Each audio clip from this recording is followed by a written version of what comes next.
इस लेक्चर में हम solution of linear inequalities find करेंगे। तो देखते हैं इसके लिए क्वेश्चन हमें ये दिया गया कि एक्स वाई प्लेन में हमें इसका ग्राफ बनाना है इस इनइक्वालिटी का। देखते हैं इसके लिए सॉल्यूशन में सबसे पहले हम गिवन इनइक्वालिटी की एसोसिएटेड इक्वेशन लिखेंगे। तो इक्वल में अगर हम इसको इक्वल फॉर्म में लिख दें तो ये हमारे पास एसोसिएटेड इक्वेशन होती है, और इस एसोसिएटेड इक्वेशन को हम इक्वेशन 1 का नाम दे देंगे। अब हम इसमें 3 चीज़ें फाइंड करेंगे, पहले एक्स इंटरसेप्ट, फिर वाई इंटरसेप्ट और फिर टेस्ट पॉइंट। तो सबसे पहले एक्स इंटरसेप्ट के लिए हमें याद रखना है कि एक्स इंटरसेप्ट फाइंड करने के लिए वाई 0 पुट करेंगे इक्वेशन 1 में, क्योंकि एक्स एक्सिस पे वाई 0 होता है, इसलिए एक्स इंटरसेप्ट फाइंड करने के लिए हम वाई 0 पुट करते हैं। तो ये हमारे पास वाई की जगह क्या आ गया, 0 आ गया, और बाकी वैल्यूज़ उसी तरह से आ गई। अब 7 जब 0 से मल्टीप्लाई होगा तो 0 हो जाएगा, और 3x प्लस 0 3x ही आ जाएगा। 3 वेरिएबल के साथ मल्टीप्लाई हो रहा है, जब इक्वल की दूसरी साइड पे जाएगा तो डिनोमिनेटर में आ जाएगा।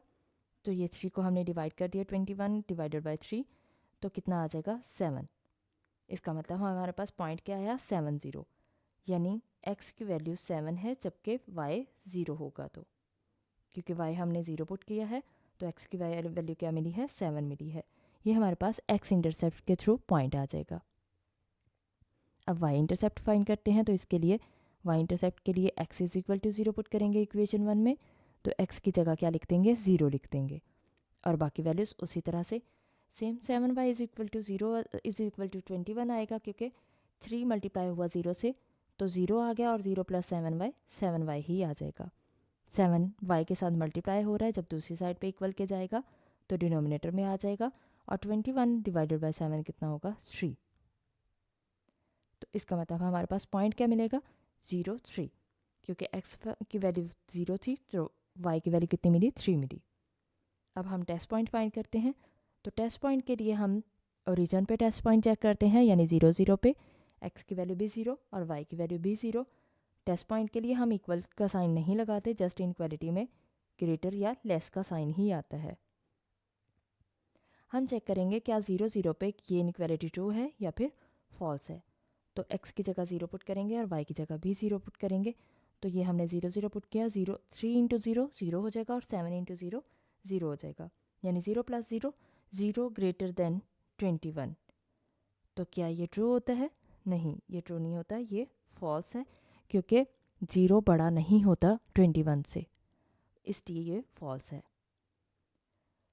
और जब इनइक्वालिटी फॉल्स हो जाएगी तो हम क्या देंगे कि ग्राफ ऑफ एन इनइक्वालिटी, ये जो हमारे पास गिवन इनइक्वालिटी है, इसका ग्राफ ओरिजिन की साइड पे नहीं होगा।